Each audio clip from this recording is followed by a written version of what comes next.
आइए थोड़ी विशेषता बताते हैं कि इस पवित्र जल की क्या विशेषताएं हैं। ये गुरु के चरणों से गंगा बह रही है, इसका नाम रखा गया चरण गंगा। तो वाकई ही बहुत अच्छी गंगा यहाँ पे बहती है, मतलब बहुत अच्छा पवित्र जल है, बिल्कुल साफ़ सुथरा जल है। और आप मान नहीं सकते कि यहाँ पे सिर्फ 1 किलोमीटर की दूरी पे ही गंगा बहती है। थोड़ा थोड़ा पानी चलता ही रहता है, बिल्कुल साफ़ सुथरा पानी है, बिल्कुल पवित्र। तो वहाँ पे क्या करते हैं, इस कुंड से पानी भी लेके आते हैं, पवित्र गंगा जल यहाँ पे घर पे लेके आते हैं। तो किसी को भी जैसे खांसी जुकाम बुखार या फिर पैरालाइज हो रहा हो या कोई भी मतलब शरीर में कोई रोग आ चुका है, तो इसको पवित्र जल को अगर उनको पिलाया जाए तो उसकी बीमारी दूर हो सकती है। तो ऐसे कहते हैं।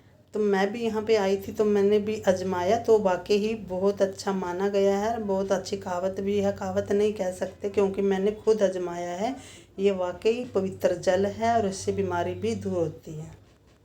इसकी जल की एक छोटी सी कहानी है जो मैं इस वीडियो के माध्यम से बताना चाहती हूँ कि ये कहानी क्या है।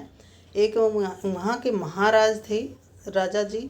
तो वहाँ के राजा थे जो उनके खेतों में बरसात नहीं हो रही थी, 4-5 साल से बिल्कुल खंडर बन गए थे।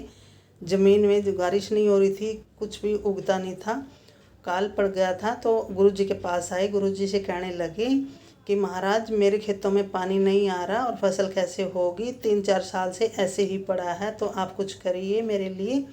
तो उन्होंने कहा कि ठीक है महाराज, मैं आपके लिए कर देता हूँ, कोई ऐसी बात नहीं है, पर एक बात का ध्यान रखना ज़रूरी है।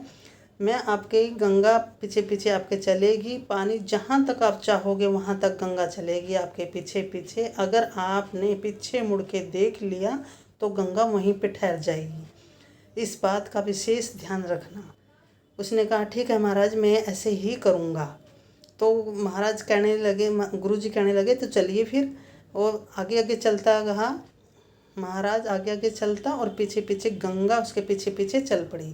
पीछे पीछे चलते चलते थे महाराज के मन में डाउट आया कि गुरुजी ने तो कह दिया कि अब मेरे पीछे पीछे गंगा मैया आएगी पानी लेके, तो मैं उसको ध्यान मतलब समझ नहीं आया कि मैं, कहते हैं कि इंसान है, थोड़ा इंसान विश्वास कम करता है। उसने गुरुजी पे विश्वास नहीं किया, तो उसने क्या किया, पीछे मुड़ के देख लिया कि देखते हैं वाकई गंगा आई है या नहीं आई है। तो ये गुरुजी ने ऐसे ही बोल दिया। तो उसके पीछे पीछे जाने के थोड़ी सी 1 किलोमीटर की दूरी पे गया था महाराज। तो उसने पीछे मुड़ के देख लिया, पीछे मुड़ के जैसे ही देखा तो गंगा मैया वहीं पे रुक गई। तो उन्हें रुक गई तो गुरुजी को कहा कि मुझसे भूल हो गई है कि मैंने पीछे मुड़ के देख लिया गुरुजी, अब ये गंगा मैया तो यहीं पे रुक गई, अब क्या करूं। तो उन्होंने कहा कि महाराज मैंने तो आपको पहले ही बोला था, अगर आपने विश्वास नहीं था तो मैं कुछ नहीं कर सकता। तो इसलिए कहते हैं कि गुरु जी पे आंख बंद कर विश्वास कीजिए, जो रास्ता दिखाते हैं बिल्कुल अच्छा दिखाते हैं। और आप भी ऐसे ही करिए कि अपने गुरु या शिष्य या मतलब गुरु पे विश्वास करके चलिए, तभी बेड़ा पार होगा। तो आप समझ सकते हो कि जब पवित्र जल का कितना मानता है। और आप जाइए, ज़रूर जाइए वहाँ से, एक बार पवित्र जल लेके ज़रूर आइए अपने